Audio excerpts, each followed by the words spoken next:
What is it about millionaires that's so intriguing? We both elevate millionaires and want to be them, and then we demonize millionaires as if they've stolen their money or done something illegal to get it. Well, today I want to unpack some key habits of millionaires based on the largest study of millionaires ever done, because these habits are things that you and I can copy right now that can help lead to success. No matter where you are financially, vocationally, relationally, maybe you're in the middle of something really, really challenging. You can't control your circumstances, but you can control your habits. And today I want to share with you 6 powerful millionaire habits that you and I can copy.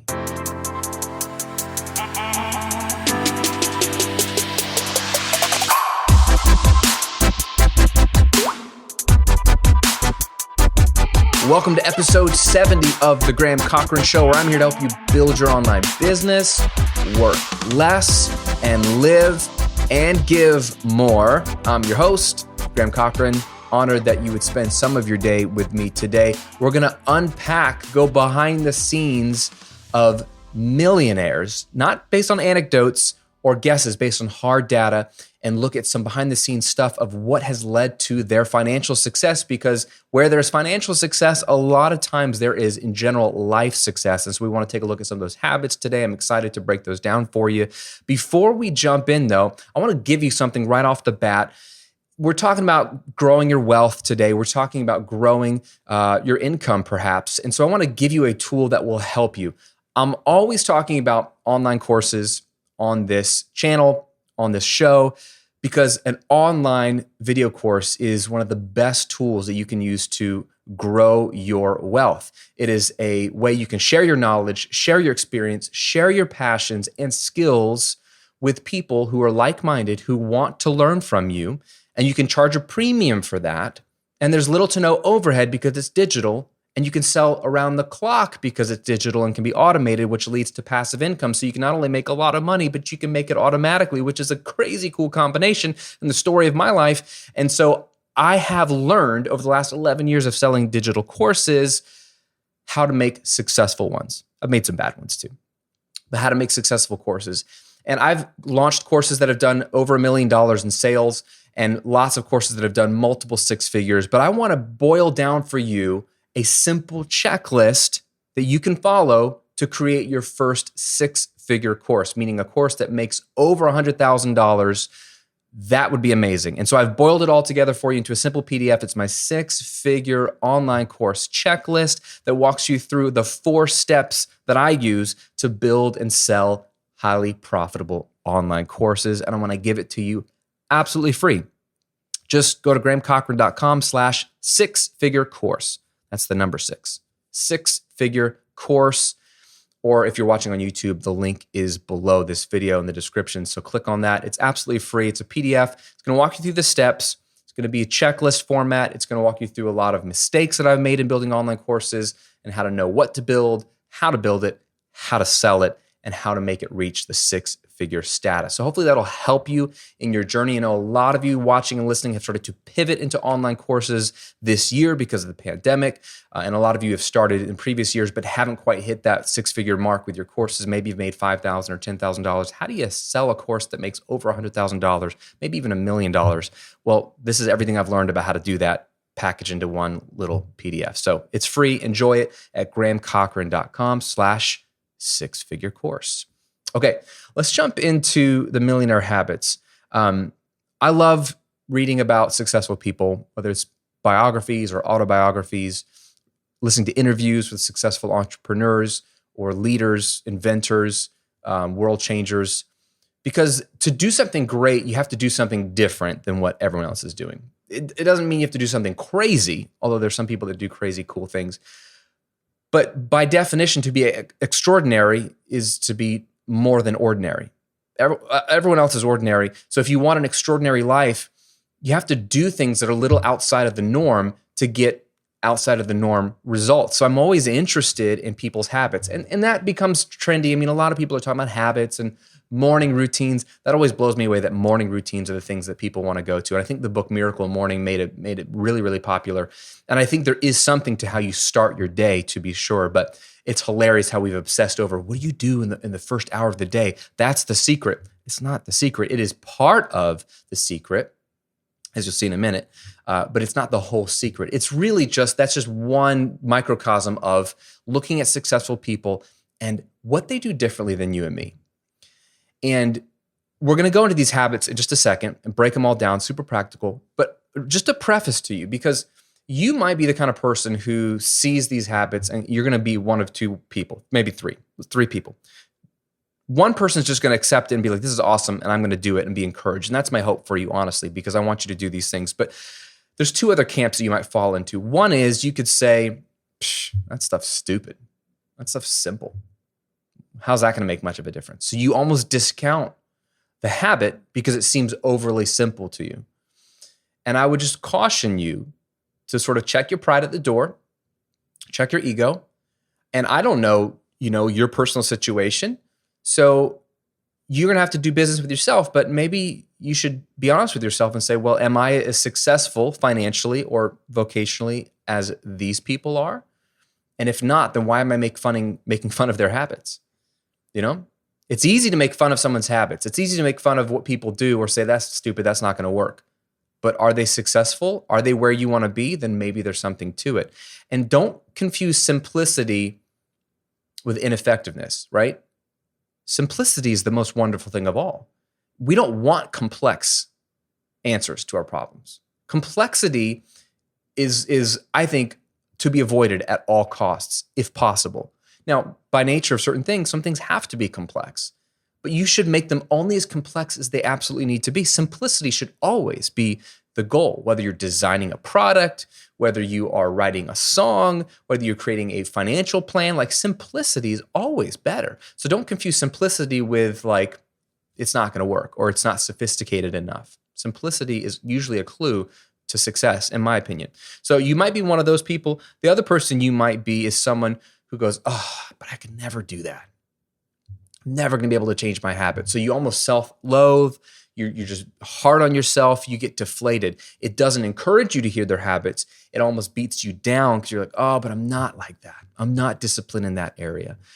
And I would want to encourage you to say, don't take this episode as a look at how great these people are and look at how stupid you are or how you're not doing enough.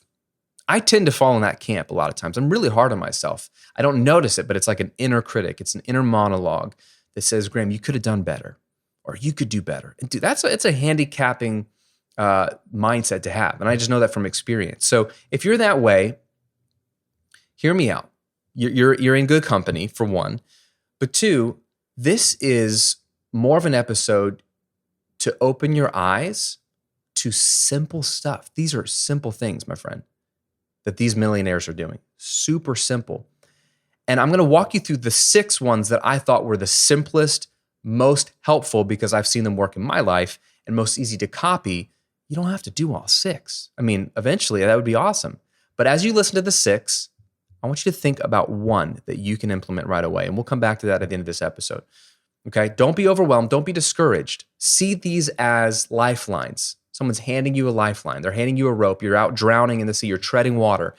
Don't be discouraged that you're treading water and they're on the shore and they're living a great life and you're not. You're just looking for help. And I'm giving you 6 different lifelines that you could grab onto. Just grab onto any one of these as we go through this, and it'll pull you to safety, pull you to shore, pull you to success in your life. Not just financially, but in your life. Okay? So those are the camps of people. And where's this coming from? Chris Hogan, right? Don't know if you've read this book, Everyday Millionaires. Chris Hogan's one of Dave Ramsey's personalities, as Dave Ramsey has evolved his brand, which is an interesting case study in and of itself, from just being just Dave Ramsey as the face of his own company to bringing on multiple different personalities who specialize in different topics. And they have their own shows, and now they're writing their own books. It's an interesting succession model because Dave's not going to do it forever. He's been doing it for 25 plus years. But Chris Hogan kind of specializes on investing, retirement, And what his book is the summation of the world's largest study of millionaires. And they got a hold of 10,000 millionaires who were willing to answer just a bunch of simple questions. Just a survey about how much money they made, where they live, how much they spend on certain things, their habits, their background, all kinds of stuff. Just a really thorough survey. And it's kind of like the modern day take on The Millionaire Next Door, which is a really popular book in the 1990s. This is like a bigger study. It's bigger than that.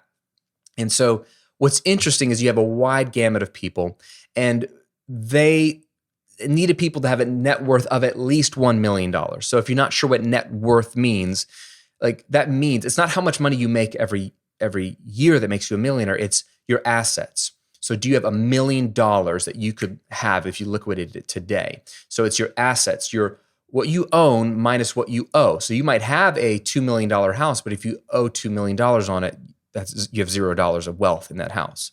But it's how much you own and your real estate, investments, things like that, minus what you owe. Mortgage debt, student loan debt, credit card debt, etc. Right? They needed to have a net worth of at least $1 million, and the majority of them were between $1 and $5 million for net worth, okay? Before we jump into the habits, there was just two interesting stats, and there's a whole first section of the book that tries to like debunk millionaire myths because, like I alluded to at the beginning of this episode, we've got a weird view on wealthy people in America. And I talked about it last week when we were talking about workaholism and the status symbol of overwork. And I think a lot of wealthy people feel a little bit of guilt because our culture demonizes wealthy people, while in the same breath, we all want to be wealthy. It's just so bipolar. But there's some myths that were debunked, and two that I think were the most interesting stats was that 79% of these millionaires, the 10,000 that they studied, 79% received zero inheritance. 4 out of 5 millionaires never got a dime from their family, meaning they are first generation wealthy. 4 out of 5. That's really important for you and I to understand. Most of the millionaires in our country, in America, did not start out with wealth. They received zero inheritance. So they started like you and me. They started like normal people, right? A lot of them started in debt, like below zero. You're lucky in this country to start at zero, but a lot of times by the time we're 18, we already have student loans and credit card debt, maybe even a car loan. So we're starting in the negative when we should be starting at zero and building up. But these people started at zero or negative. So these are not people that were just millionaire status because it was handed to them. That's usually one of the biggest myths. And then what's the other big myth is that, well, to be a millionaire, you have to make a lot of money every year. 1/3 of millionaires never had a 6-figure household income in a single working year. So 1/3 of these millionaires never made $100,000 a year, ever, when they were starting out or by the time they hit millionaire status. 1/3 never made it 6 figures. Only 31% averaged $100,000 a year. So again, only 1/3 made $100,000, and only 7% averaged over $200,000 per year. Let that sink in for just a moment. They studied over 10,000 millionaires. These people have a net worth between $1 and $5, if not more, $1 million. And only 7% made over $200,000 a year. Friend, you can make $200,000 a year selling online courses and membership sites very easily. And I'm not trying to like make you feel less than if you haven't reached that goal yet. I'm trying to encourage you. It is not hard to make $200,000 a year selling online courses or memberships. It is not hard to make $100,000 a year selling online courses or memberships. Not hard, okay? You don't even need a large audience, okay? So you can make more than 93% of US millionaires because of the type of business you're trying to build. These are people with normal jobs. They don't have the opportunity that you have to make a bigger income, meaning it's going to be even easier for you to become a millionaire than it was for these people if you do what they did. Making a lot of money every month and every year is great. And a lot of gurus on Facebook will tell you how much they make every month. How much do they spend every month? on Facebook ads to make that. So they're not really making much money anyway. But even if they were making all the money that they say they're making, how much are they spending on stupid stuff that'll be gone? So it's not how much you make, it's how much you keep. And we'll talk about that in a minute. But I just wanted to, those are interesting stats to me. Number one, that 4 out of 5 millionaires are first generation wealthy, never received a dime. So they're starting from zero or negative like you and me. And only a third made 6 figures or more. And only 7% made $200,000 or more. A third of these millionaires never made 6 figures. Very interesting. All right, enough of that. Let's walk through the 6 habits. Very simple. They're in different categories. There's 6 habits. 2 are financial, 2 are personal habits, and then 2 are, I think, more mindsets and related to work, I think. So we'll talk about those in that order, and then we'll unpack it all at the end. Habit number 1, millionaires save more than 10% of their income. Okay, 70% of millionaires save more than 10% of their income through their working years. 70%. And 30% of millionaires saved more than 20% of their income. This is Finance 101. If you want wealth, the easiest way to get it is to save money. Very simple. Another way to say it is you have to live on less than you make. Now, we suck at this in America, okay? We spend everything we make. And not only that, we spend more than we make. So we're going in the opposite direction. Millionaires save at least 10% of their income. And when asked what factors contributed to their net worth, 83% of millionaires said saving money. It's really boring and simple. It was like, well, we just always saved money. Every single month, in good years, bad years, good months, bad months. And when you save a percentage of what you make, that amount of money can rise or fall with how much you make. So you're not stuck. You don't have an excuse to say, well, we're in the middle of a pandemic, I'm making less, or my business is tanking, so I can't save money. Well, maybe you can't save as much as you did when business was great last year, but you can still save 10% or 20% or whatever percentage you pick, because it's a sliding scale. It's a percentage. This is a habit. This is not a privilege that only some people can save money. This is a habit that you choose to do. And until you choose to save money every month, good times, bad times, you will never, ever get ahead. And you can complain all you want that you don't have opportunities, that you don't have the same advantages that other people have. They're just excuses. There is no one stopping you from saving money. No one. If 10% is too much, start with 1%. 1% is better than 0%, which is what most Americans are doing. You have literally zero excuse. Start with a percentage, and then once you realize that it doesn't affect your lifestyle at all, and it doesn't hurt, bump it up. Bump it up. Millionaires save at least 10% of their income. 70% of them do. Their entire working lives. And then 30% of millionaires save 20% or more.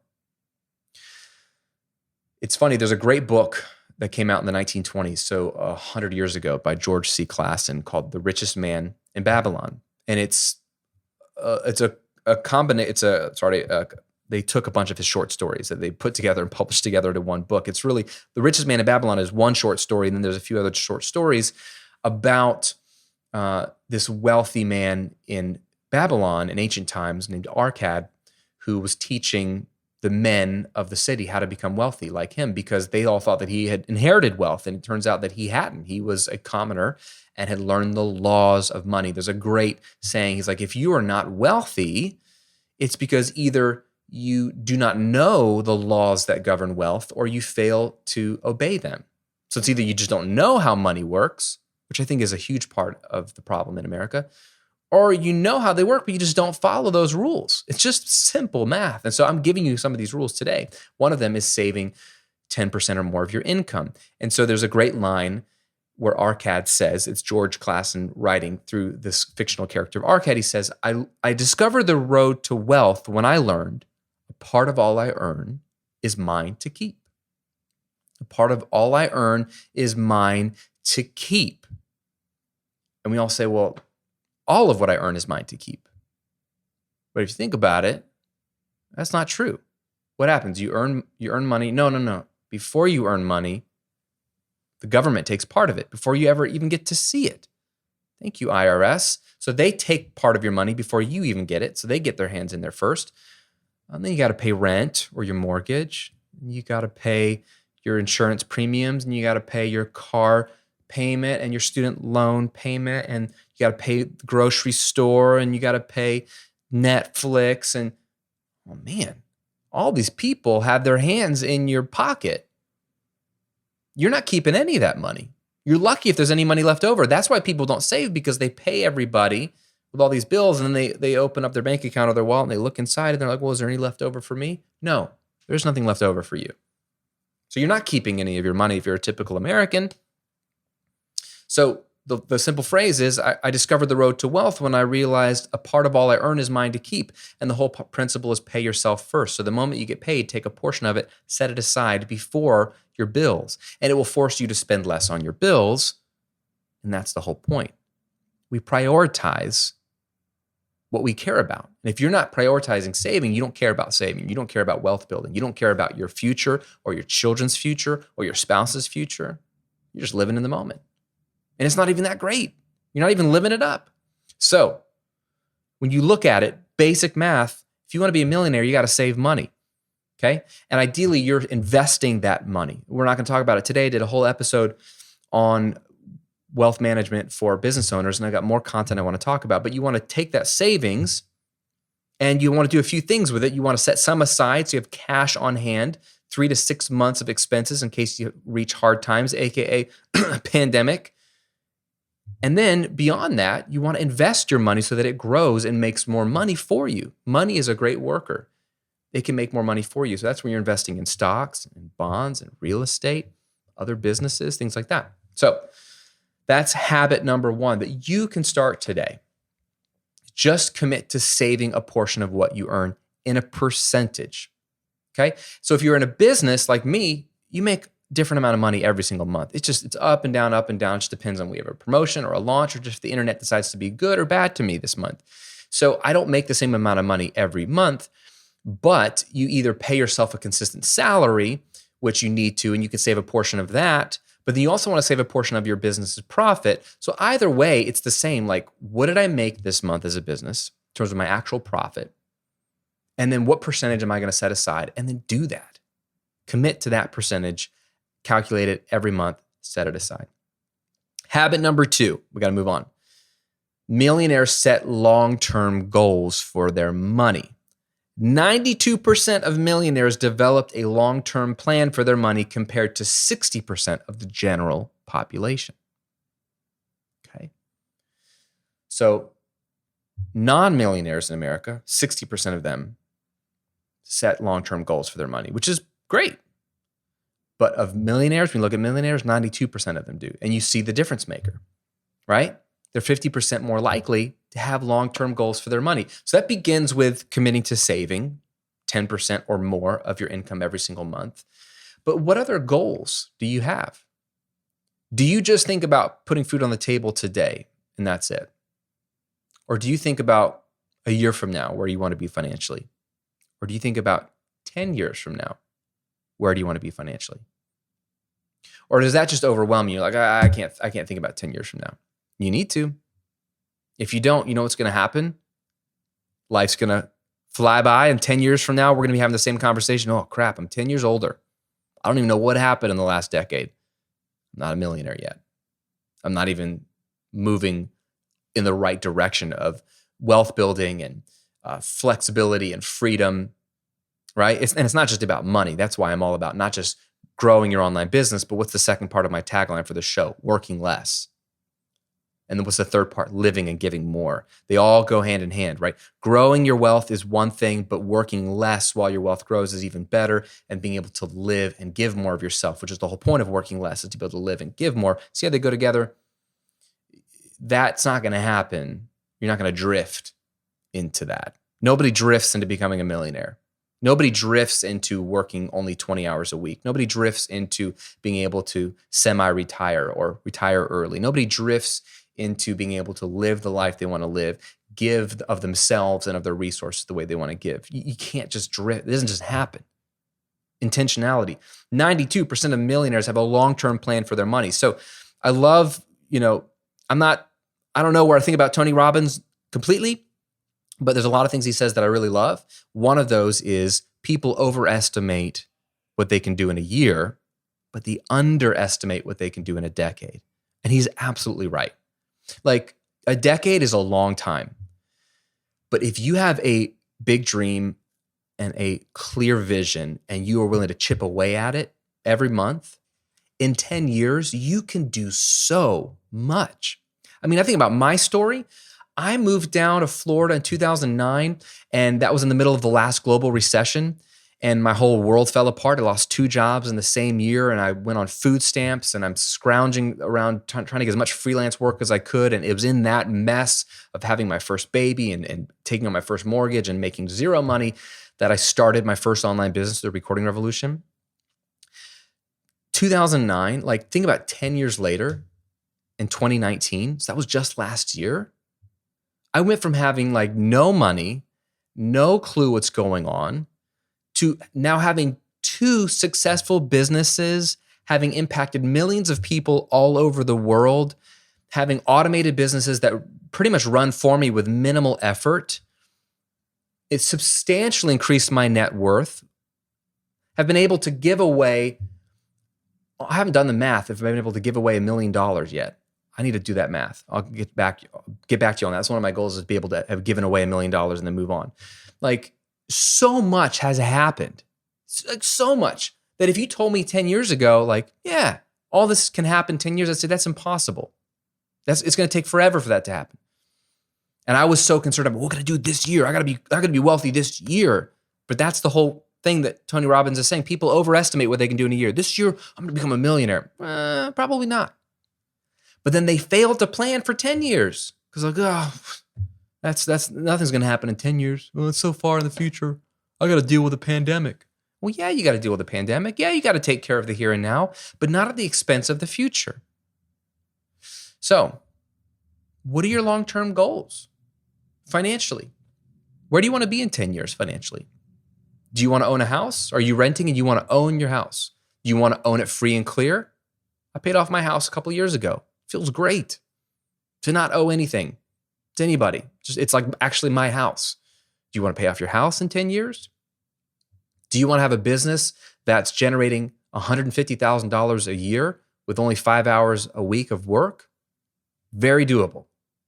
Just keep listening to what I'm talking about. I'm going to keep helping you on that goal. Is that your vision?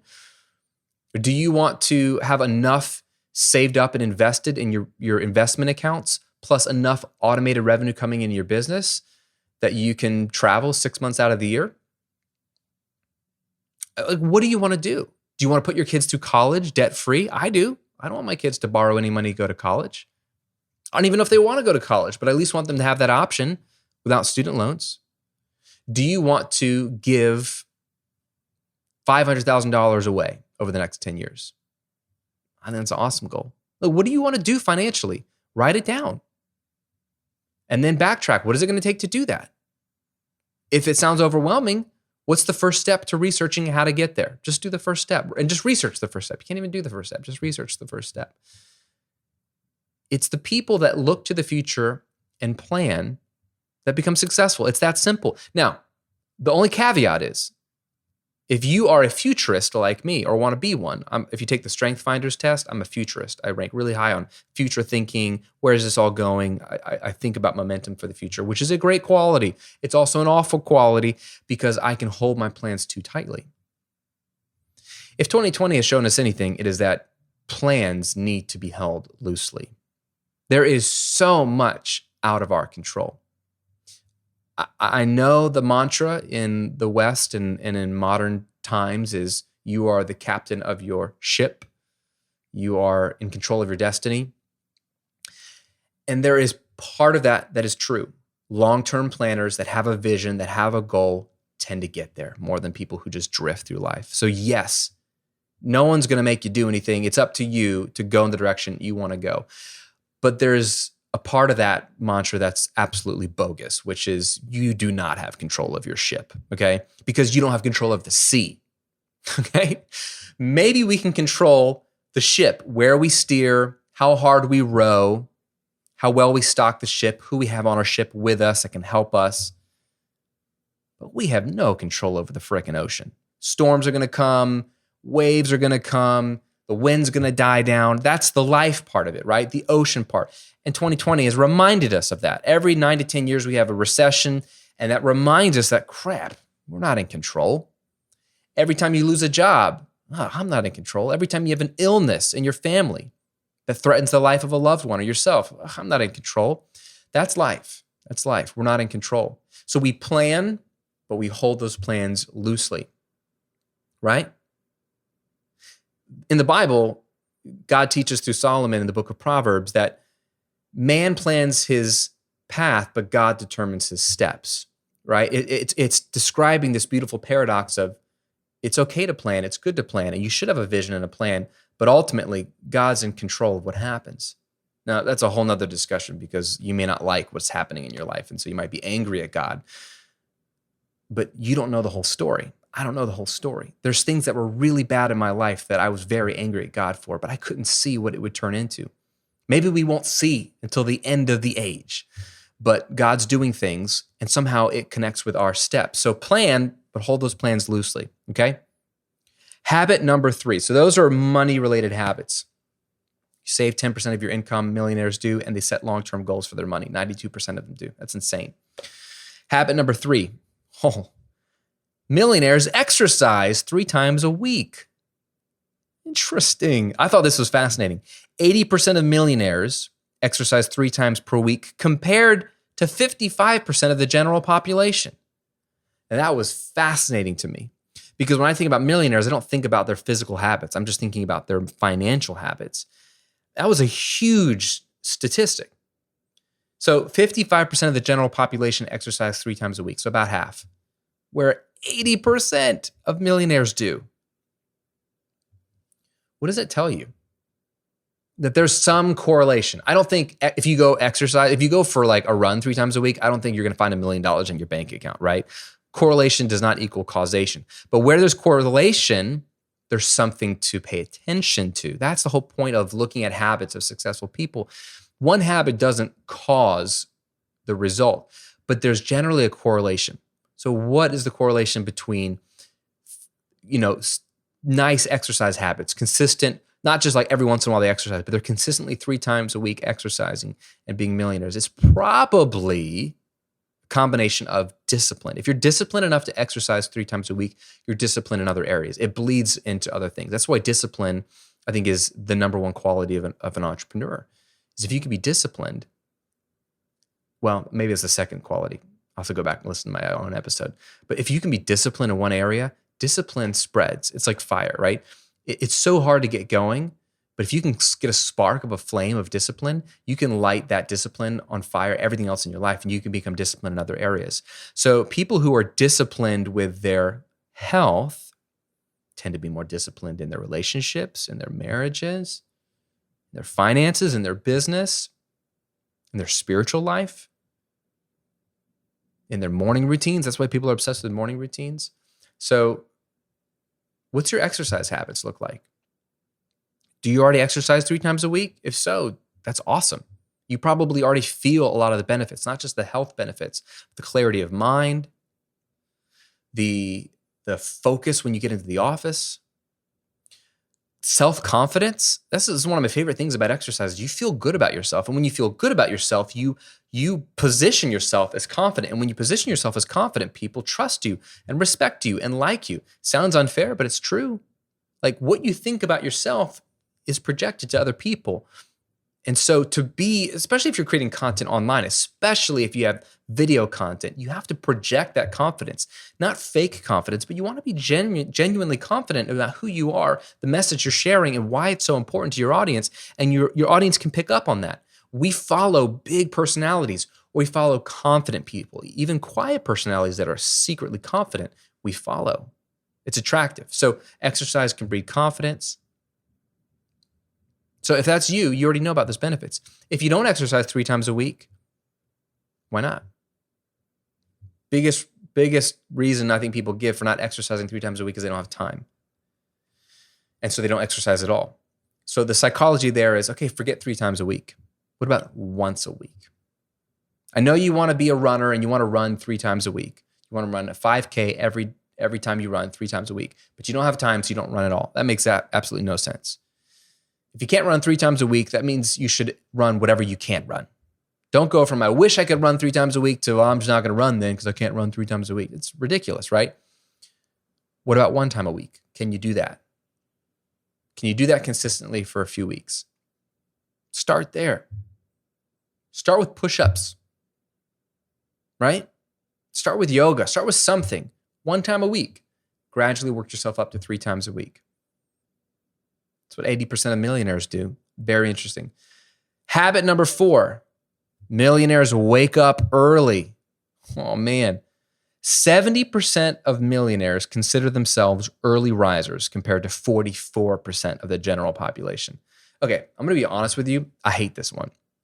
I hate waking up early in the morning. I'm a night owl. I love evenings. I love sleeping in. I hate alarm clocks. 2 years ago, though, we moved our kids to a new school, and it was further into the city than where we live currently, and the school started an hour and a half earlier than the previous school did. So that combination meant we had to get up super early and leave the door super early. So get out the door super early. So when in the past I would be leaving the house at 9:30 to drop my kids off at 9:35 in the neighborhood, now I got to be out the door at 6:55. So I can drive through traffic and drop them off at the school. Now this school is amazing. Grateful for this school. It's worth it. Otherwise I wouldn't sacrifice like we're doing. But man, that was punishing. To be leaving at 6:55, if I want to have time to get dressed, to take care of my kids, make sure they have breakfast, to have time to read my Bible and pray, like any of that stuff, you back up the clock and you're like, I got to get up at 5 a.m. It's the worst. But at the same time, it's a habit that you develop and you become used to it. And it's funny when I start waking up at 5 a.m. because in the summers, I just let that go to pot because I'm like, I don't have to drive in there. We'll just wake up whenever and I'm a little more relaxed. But school year just started back to 5 a.m. wake up times. It's hard at first, but it forces you to go to bed a little bit earlier, which forces you to become disciplined with your time. But man, it's interesting. Everyone I talk to who's super successful wakes up early. Now, we kind of joked on like Tim Cook of Apple last week about waking up at 3:45 a.m. I mean, some of these people are like overachievers. I'm not really an overachiever. I just got to get my kids to school. That's the only reason why I wake up that early. But you see this habit with every successful person I've ever listened to an interview or read their biography. They wake up early. And I think that's because they are excited about the day. They are excited about what they're going to do. They are ready to tackle it, and they want some space for themselves to have clarity of thought, to have vision, because they're thinking ahead, because they're planners, because maybe they need time to exercise and they're busy. You see how these things all work together? Waking up early ties in to all the other habits. And it's interesting to see that 70% of millionaires wake up early. The majority of them wake up early compared to 44%. Less than half of normal people wake up early and like it, right? So waking up early is a habit that you can start today. And you don't have to wake up at 5. Can you wake up 30 minutes earlier than you normally do? Build that habit. Do that for a couple weeks. Do that for 10 days. And then after 10 days of waking up 30 minutes earlier, can you wake up another 30 minutes earlier than that for 10 days? Just baby step your way there. Your body will adjust and just see how you feel. Habit number 5, and I was starting to allude to this in the last one. Millionaires do work they enjoy. I like this one. 96% of millionaires enjoyed what they did for a career. 96% enjoyed what they did for a career, and 64% say they, quote, loved their jobs. Now, there's a distinction there, which is interesting. Let's start with a distinction. One, not every millionaire absolutely loved their work, but a majority did, 64%. But 96% enjoyed. They enjoyed it. So a lot of these people did work that maybe wasn't like their favorite thing, but they really enjoyed it. It was good work. I mean, that's like the bulk of millionaires. They did work they enjoyed. And the reason why this is so important is because doing work you enjoy Well, there's two reasons why it's important. One, you were designed by God to do a certain type of work. I believe that wholeheartedly. Okay? You may not even believe that, but it's true. Okay?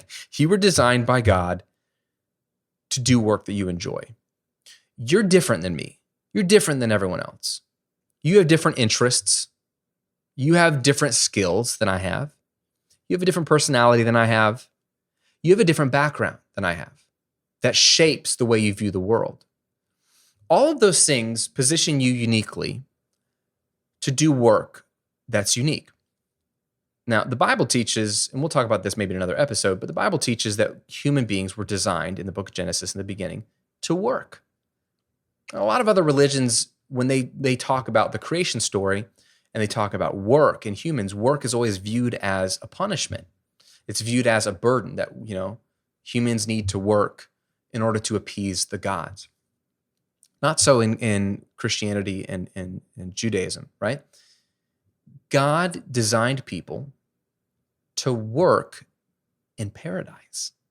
So he made a perfect garden, a perfect world, created human beings, and gave them the task to work and keep the garden. Two different Hebrew words, right? And they mean loosely like the physical working and like maintaining of the garden. So it was like agricultural work, like actually gardening, and then naming of the animals and just sort of keeping things, fresh and beautiful. Like the landscapers around my neighborhood or around this office building, like they maintain and they keep it beautiful, right? It started beautiful, keep it beautiful. That's ongoing work. And then the keeping word really means guarding or protecting, right? Almost like you would protect your home. You have a security system where you lock the doors, or if you're the leader of your family, if you're a parent, you protect your children, you set your home up so that they feel safe. If you're a leader in a business, you set your business up so your employees and your team feel safe and protected, right? So working and keeping, working and guarding, that's how we were designed. So you take this combination of all of us are made different, and we're designed by God to work, and work was a good thing. Work was introduced in paradise. And you realize there's a problem when you look at the modern day world where people work because they have to. They work because they need to make money. And that's no shame on doing a work just because you got to pay the bills. I mean, I can't tell you how many jobs I've done that I didn't like, but I did it because I had to pay the bills. There's honor in hard work, no matter what the work is. And I'm not saying that like, if you're not doing your dream job, then you're missing out. I'm just saying, if you're not doing work you love, maybe that's why you're listening to the show, watching these videos, is because you want to start your own business or you're growing your online business so you can do work you love. Doing work you love is important. It's important because guess what happens when you do work you love? You work harder. You are more creative. You are more innovative. You serve better. When you do a job you hate, you just do the bare minimum.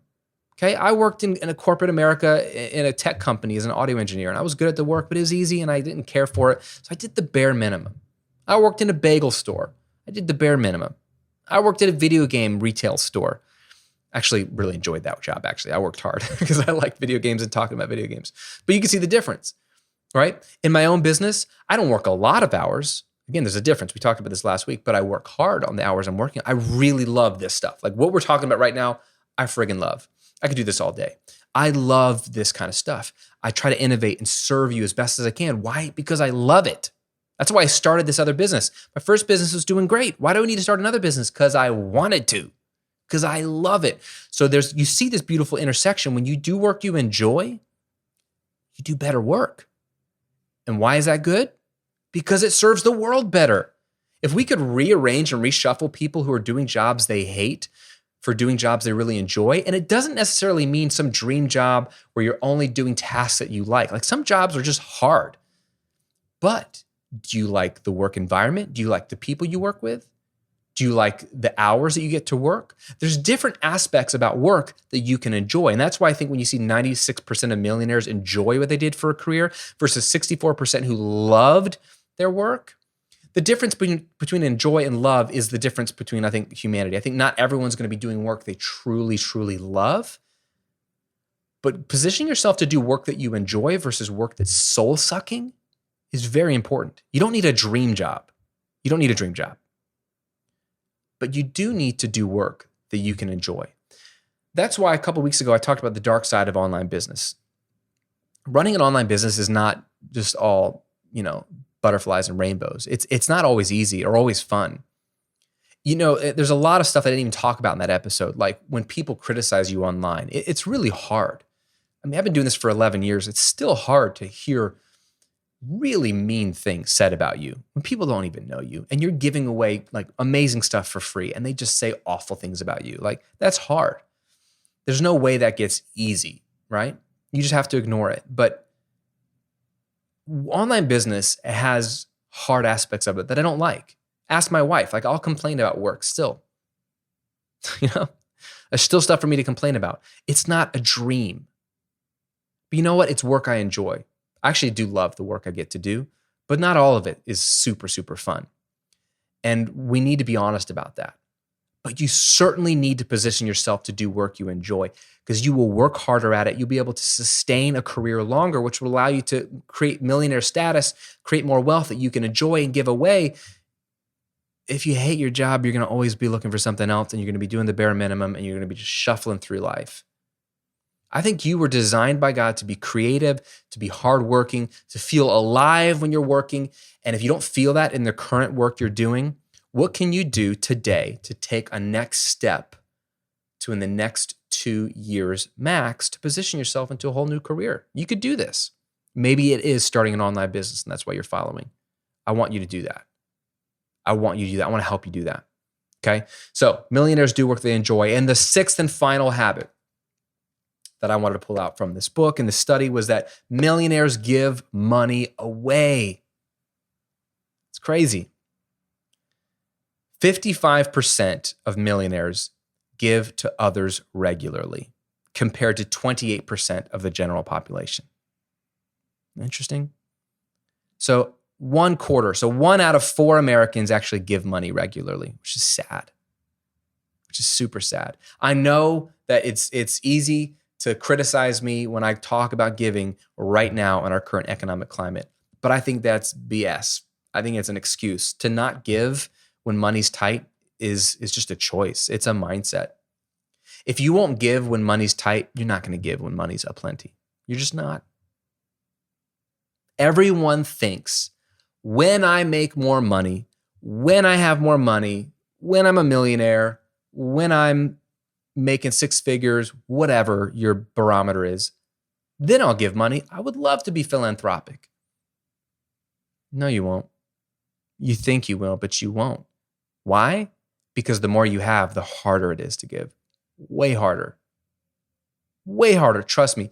It was way easier for me to give 10%, 15% of my income away when I was making $30,000 a year than it is when I'm making over $1 million a year.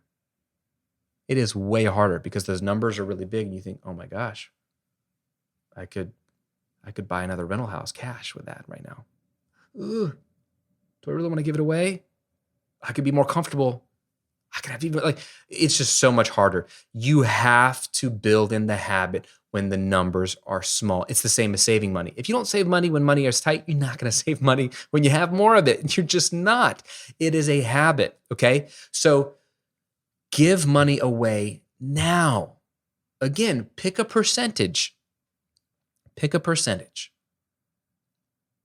The way Shay and I do it is because it's, we don't have a set salary necessarily. I mean, we take a set salary from the business to pay our bills. It's the same, but we have profit that goes up and down in the businesses, and that's still ours to do with as we like.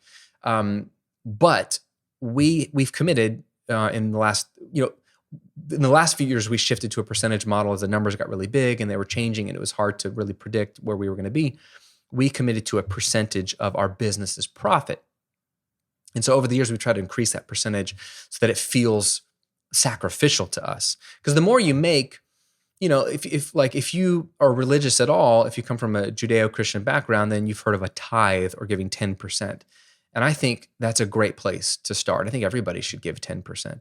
There's plenty of non-religious people, who would label themselves as atheists or agnostics who give 10% of their money away when Christians historically give maybe 2 to 2.3% of their money away, which is super sad. People who don't believe in God will give more money than Christians. What's something broken there? That's another story for another day. But we've started with 10% because we see that in the Bible. It's pretty clear as a pattern to at least be a starting point. It's not like a checkbox of, great, I gave 10%, that's it. But we feel like, man, God has entrusted us with more wealth. 10% of $30,000 is a sacrifice. 10% of $100,000 is a little bit less of a sacrifice. 10% of $500,000 is not really a sacrifice at all. And as the numbers go up, it's just, you don't even feel, it doesn't affect us. And we have committed to giving sacrificially. We see that as a pattern in the Bible, that you should give in a way that it actually costs you something. In a way so that we interpret that to mean that like it affects our lifestyle somewhat. Money we could have done this with, even though I feel like we live a great lifestyle, we still could have done this or saved this. So I always want to feel it. So we've increased our percentage greatly over the years. And so what we do as business owners is every month we look at the profit that our business brought in the previous month, and we have committed to a percentage. So if it's a huge month, we get to write bigger checks. If it's a smaller month, it's smaller checks. We've predetermined the percentage. You can do that too. And according to the study, the general population, only 28% give regularly. 1 out of every 4 gives anything at all regularly. But 55%, half of millionaires, give regularly. And 70% of those who do give that are millionaires set some of their income aside every month. So it's systematic. It's not just how a lot of millionaires give, which is in big chunks as a donation to that organization or at the end of the year before the tax bill is due. A lot of wealthy people give in big chunks sporadically. I'm not judging them on it, but millionaires, it seems like in this study, 70% of those who do give, not just give in big chunks every once in a while, but they give systematically every month. And I would recommend you do that. Whether you give to your church or your synagogue, or you give to a nonprofit that you really care about. Like my wife and I are really big supporters of Compassion International that help alleviate children all over the world out of poverty, through a sponsorship model, through a local organizational model. It's not Americans or Europeans or Australians coming into third world countries and solving their problems. It's we are supporting their local community and their pastors and their local or leaders to like pull these children out of poverty through a really proven model. And they are very frugal and they're spending. So 83% or more of all donations goes directly to the field. And so they keep the overhead low. We love Compassion International. You can go to compassion.com or compassion.org to check them out. But we give directly to them. But whoever you give to, if you commit to giving a percentage every month, you're really going to help that organization out, because then they can have a dependable income stream as opposed to the one-off donation. So I would highly encourage you to think about picking a percentage and committing to who you're going to give it to and give regularly. You will be a huge blessing to that organization. So this is one of those intriguing habits, giving money away, that people don't think about with millionaires. But I've studied a lot of millionaires. Sir John Templeton, who recently passed away in the last few years, billionaire investor, right? He helped fund Franklin Templeton Investments, Christian, amazing story. But he was tithing, giving a 10% of everything he made when he was making like $100 a week. Like he committed to giving when he was broke. And so as he became a billionaire, he just became super philanthropic, not because he had money, but because he was already a philanthropist. You could be a philanthropist today. You should be a philanthropist today. There is something innately human and psychologically empowering when you give money away. When you give money away, even if it's $100, it triggers something in your brain psychologically that says you must be wealthy because you're giving money away. You feel rich. You feel like a millionaire. So you can feel rich right now. Just start giving your money away. It sounds counterintuitive, but it is an abundance mentality of saying, okay, I'm going to open up my hands freely to give freely, right? And the cliche is if you have open hands, giving freely, you can receive. If your hands are closed, holding on tightly to what you have, you can't receive anything because you can't hold it. Your hands are closed. Your fist is closed. Be a person who opens his or her hands and gives freely, and watch what happens, right? The Apostle Paul writes in the book of 2 Corinthians in the Bible that if you sow sparingly, if you plant hardly anything, you'll reap sparingly. You're not going to have a whole lot of crops. But if you sow bountifully, you will reap bountifully. If you sow a lot of seed, you're going to have a lot more crops. Very easy to understand farming metaphor. It's true with money. It's true with money. People who are givers, people who are generous are more successful in life. I don't know how else to put it. I wish I could say that weren't true because it makes people feel uncomfortable, but it's just true. And I want that for you. So that's a huge, huge millionaire habit. So in review, 6 millionaire habits that you and I can copy. Millionaires save more than 10% of their income. They set long-term goals for their money. They exercise 3 times a week. They wake up early. They do work they enjoy, and they give money away. These are not one-time things. These are ongoing habits. So my question for you is, which one of these 6 spoke to you the most right now? Which one of these 6 grabbed you and said, oh my gosh, I'm going to do this? Hopefully all 6. But is there one in particular that just resonated with you, that convicted you, that got you in the heart and said, I can do this. I can do this. If so, and you're watching on YouTube, comment below and let me know which one that is. If you're listening on Apple Podcasts, leave me a review and let me know in that review that you listened to this episode and which one of those habits resonated with you the most. And before we go, I want to remind you, I want to give you a little tool to take you one step closer to millionaire status, and that's my 6-figure online course checklist. As a business owner, the way you're going to become a millionaire is to sell a lot of product. And the way you're going to sell a lot of product is to make products people really want to buy. How do you do that? I break it all down to you, my 4-step process for building and selling highly profitable online courses in the 6-figure online course checklist. It's absolutely free. Just go to grahamcochrane.com/6-figure course with the number 6, 6-figure course, or click on the link below if you're watching on YouTube and just read it and implement it. I want you to really grow your online business this year so you'll be one step closer to hitting millionaire status. And hey, just another plug, go check out Chris Hogan's book, Everyday Millionaires. It's a fun read, really practical. And again, it's based off the largest study of millionaires ever conducted. It's a survey of over 10,000 millionaires. It's just raw data and then just sort of what are those findings. Really, really interesting stuff.